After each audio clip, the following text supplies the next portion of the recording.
You know what, partner, this is a very important part of this event because many of Filipinos today don't know how to save for their future. And this part is very essential for this event. I also agree because I know this is the time of practicality where all opportunities and knowledge are present, so we should all grab it. And it's never too late or early to start thinking about our future, right? And partner, practical-wise, I think it's time now for us to build our own businesses, right? I think this is very essential in our economy, in our life as well, right? Alright, without further ado, let me present our first speaker. He is an entrepreneur, a certified public accountant, a business builder, and a business consultant. He is the chief trainer of Leverage Academy Personal Development Services. He believes that every person is like a diamond waiting to be discovered. Ladies and gentlemen, without further ado, let us all welcome the author of Law of Leverage, Mr. Rain A. Panaligan. Let's give him a big, big round of applause.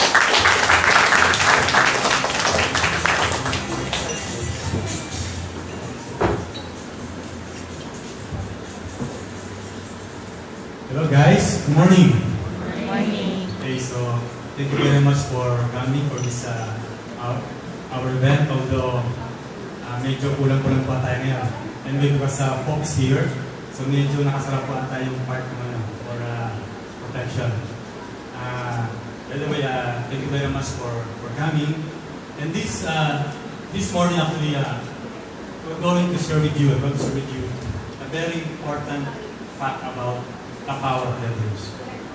Would you like to know why there is very, very powerful in our life? Okay? In fact, this principle is the most important part of our daily life. This is the principle. Now, I would like to share you a story ko nito. Why paano nagkaroon ng law of leverage? So, this was happened way back more than a decade ago. It was 1998. I was involved after I practiced my profession as an accountant for more than 5 years. And then one day, someone invited me to a seminar somewhere in Green Hills, in Merong Ibon. Ayan. So, and then, sabi niya, "Sir, sama ka naman sa akin yung sa Pizza Hut, libre kita." And then, after po nun, diretso pa kami sa mismong venue. And then, yung pala, presentation para siya ng opportunity meeting. And that was the first time na nakita ko yung concept ng bilog-bilog. Na meron palang ganong idea na bakit hindi tinuturo sa school. And I found out that this principle, kung maisulat lang ito, mas maraming mga Pilipino will benefit for the idea. And then, I found out that that principle is teached by every leaders in the industry. Kaya lang, the problem is, hindi po siya nakasulat. So, sabi ko, how come na yung pinaka-importanting principle hindi nakadocument? So, I began my search, I began my practice.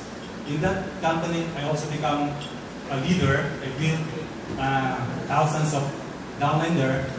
But there's something in me na gusto kong makita na why this principle is teached in every school, in every organization, in every foundation, dun sa masa. Because, actually, ang story ko niyan is, sabi ko nga, ito po yung book na yan, start ko sa, I think na meron pa tayo dito, yung pinakadulo po. So, yan po yung unang-una, that was published 2005. So, wala po siyang page actually. Pag binasa mo siya, dire-diretso siya. Now, and then, the second edition, third edition, hanggang sa yung pinaka-list po natin, ito po yung latest edition po ng ating copy. Okay? As of date, siguro more than nasa 50,000 copies po yan. Pero meron mga time na nagkakaubusan po ng copy niyan. And then, it so happened, meron po mga grupo na believer po nung copies na yan. Talagang hinarap yung libro. And then, I'm very, very thankful sa grupo na yan, in fact, na talagang naniwala at nag-promote po ng ating copy na yan. One of them is the NLP group. Okay, through Mikatan. So thank you very much, Mika. Sa kanya, isa ka sa mga haligi ng ating campaign na to. And I'm very, very thankful na kasama kita sa pag-educate natin sa mas maraming Pilipino. Okay, so, I think next slide please. So, ito po yung ilan po sa mga advocates po natin na naniniwala po sa ating book. Okay, I think puro mga celebrity po sila. Sila Joey Lina, Emma Papin, naibigay po sa ating material. And of course, kasama ko rin po dito yung ating mga special guest din po natin. I would like to give special mention sa ating Bishop Arisonio. Po yung Vice President po ng Global Feed. That's an international organization. And they help us to spread the gospel of leverage. We also acknowledge Dr. Rick Ibraza, our project manager for Global Peace. Okay. Si Sir June. Okay. Our partners, Ma'am Kate. So, sila po yung mga naniniwala po dun sa ating material. Now, next please. So, ano po yung nakita ko na problem why I went to school? By heart, nakita ko po yung malaking problem. Because nakita ko na most Filipino, almost 90% of Filipinos is nasa life po ng bread. Meaning, ito po yung economy 1.0. Almost 90% mga Filipino adults nasa average life. Do you believe that, guys? Okay, only 10% yung nasa leverage life. Ito yung mga rich people. Now, so, next slide please. So, meaning, the second part is the diamond. This represent yung mga rich people. Next slide. Now, the common problem why maraming mga Pilipino, almost 90%, sabihin natin na most of people are professionally literate but financially illiterate. Why? Because in our school, the problem is, yung school po natin meron tayong problem sa school. The school is created under industrial age. So then they teach us how to become a good employee. So, maganda po yung alam, in school, there are two kinds of education they teach. Number one is academic education. Ito yung how we read, how we write, basic math. And the second kind of education is professional education. In here, we learn how to make money. Okay? So, accountant, lawyer. So ang mapapansin ko na is that ang kulang is in the third kind of education, which is the financial education. Ito po yung missing subject sa school. Meron po ba sa school na topic na how to become a millionaire 101? Meron po bang gano'n? Basically, none. Okay? So, ito po yung, even yung mga professor, hindi pa ready because they came from professional side, more on theoretical. Because yung teaching nila is more on self-knowledge. So ngayon pa nag-isimula yung drive natin sa entrepreneurial system, financial literacy. And ang dahil po mga Pilipino hindi pa masyadong nagkakaroon ng awareness. Sabi nga po natin is, information change situation. Information change reality. Yung sabihin po niyan, kung ano po yung content po natin, yun po yung naging tayo. So, the problem is yung vocabulary. If we want to accelerate yung ating financial literacy, we have to change our vocabulary. Sabi natin, profit is better than wages. But most people is focused on making wages, not profit. Do you agree, guys? Why? Kasi yun yung kanilang orientation. Now, next. In the 21st century, Okay, the rule of man is changed. Sabi dyan, the rule states that you are now your own economy. Okay? You are now 100% responsible in creating your own wealth and increasing your financial leverage and solving money problems. In simple terms, our financial intelligence and leverage determine our economy.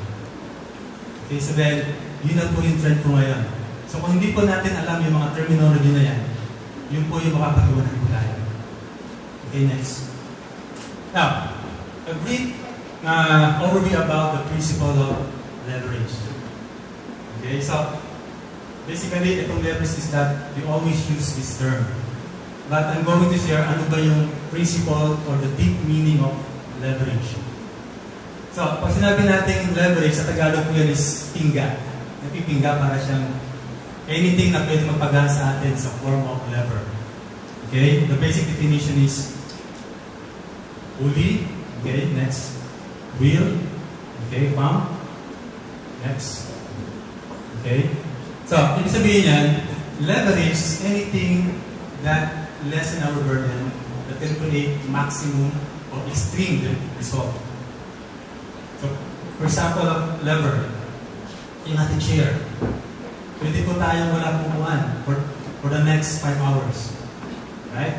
Kaya lang, the chair represents a lever for convenience purposes. So, for example, if I want to go from point A to point B, for example, I'm here in Manila, I'm going to go to Sorsogon. Di ba po pwede po siyang lakarin? Pwede po, di ba? Kaya lang, ang point is, ilang araw para parating po sa lugar na yun. It takes number of hours. Ano ba yung pinakamabilis na tools para parating for that area? We need a wheel, right? So, anything na nagpapagaan sa atin is a form of lever. Now, next. Basically, when it comes to financial matters, there are two kinds of financial leverage. Okay? Now, the first one is the leverage of labor. So lahat po tayo, meron tayong fundamental leverage. Each one of us has 8 hours a day. Meron po tayong 24 hours a day. Ano po ba? Okay? Time leverage is one of the most powerful leverage when it comes to wealth building. So, how come na lahat po tayo, mahirap mayaman, is meron tayong 24 hours a day. Pero bakit sila mas mayaman sa atin? Kasi niyo po yan? So, how come na magkaiba yung level of income? The reason why is because the number of hours na kinikreate po ng mga tao. So, for example, if we're going to make sa Metro Manila, how much is the rate per day? For example, is it 450 something? Okay? So, for example, at 400 rate, for 8 hours, how many your income per hour? Divided by 400 by 8 hours, you get at least 50 pesos per hour, right? Okay, now, ibig sabihin po niyan, if you're going to work for 8 hours, you get 400. If you work for 4 hours, you get 200. So, your income, you can predict now how much money can you make per hour. Now, the reason why most people earn more because they can multiply the time making money to other people. Like Henry C. Lushutan. Henry C. can create 800,000 hours per day. You know that? How come? Because he has more than 100,000 employees. In SM Schumar, in banks, okay, in different businesses.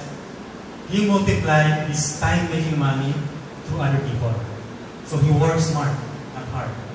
You follow, guys? So, in our case, leverage of labor, most Filipino is 1:1. 8 hours, 8 hours. Now, if you want to make big money, you have to learn the principle how to create the leverage of asset. Okay, what are those assets? Anything na pwede mag-create sa'yo ng income, even natutulog ka, even without you. So, maganda po ba ganun kita? That you earning even while you are sleeping? Okay, that concept is a concept of leverage of asset. Example of that is residual income. Okay? You know what is residual income? Okay, so anything na tuloy-tuloy po yung kita natin even without our effort. There are two kinds, the linear and the residual. Okay? Most Filipino use the method of leverage of labor, which is fixed income, linear income, okay, average income. But if you are interested to make big money, you have to develop the leverage of asset. Okay? 1 to 10 is to 100. Exponential po siya. Okay? Do not, sabi natin na wag po tayo mag-rely sa dalawang kamay lang. Okay? If you can do that, you cannot make good money. So, we must learn how to multiply our time making money through other people. It's very, very important. Sabi ng isang great expert po sa industry, sabi niya, if you don't know the law of leverage, expect to be fooled. Okay, he's a legend po na one of the top leaders po sa industry po ng entrepreneurship said that na if you like the concept of network marketing side, this principle hindi pwedeng mawala. Okay, next. So always ask, where is my leverage? Where is my leverage? So pwedeng tao, pwedeng pangyayari, pwedeng opportunity sa form of lever. So in short, leverage creates speed sa ginagawa natin. And it creates freedom. Kasi kung lahat po ng ginagawa natin magaan, we can easily achieve our goal. Am I right?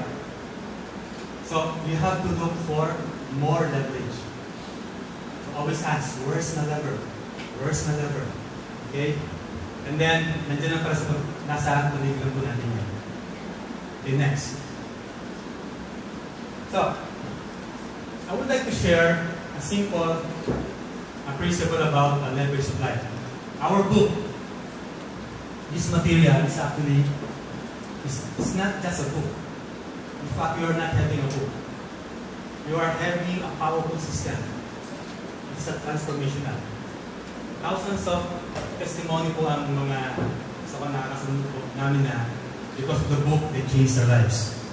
Even po yung mga nasa abroad. Na they read that the book and then something na nakakuha sila ng idea and they apply it. So the principle is, there is no such thing as money problem, only idea problem. And this book is just an idea. Okay? Nagkataon lang po na ako lang po yung hero nito. But the book can stand by itself, even without me. Okay? So, it's very, very important na this book is based on 4-dimensional. The 4-dimensional. Why it is very, very practical and useful because it touches not only the financial side or the economic side, it is based on 4-dimensional. I'm talking about a full person paradigm. It's like this.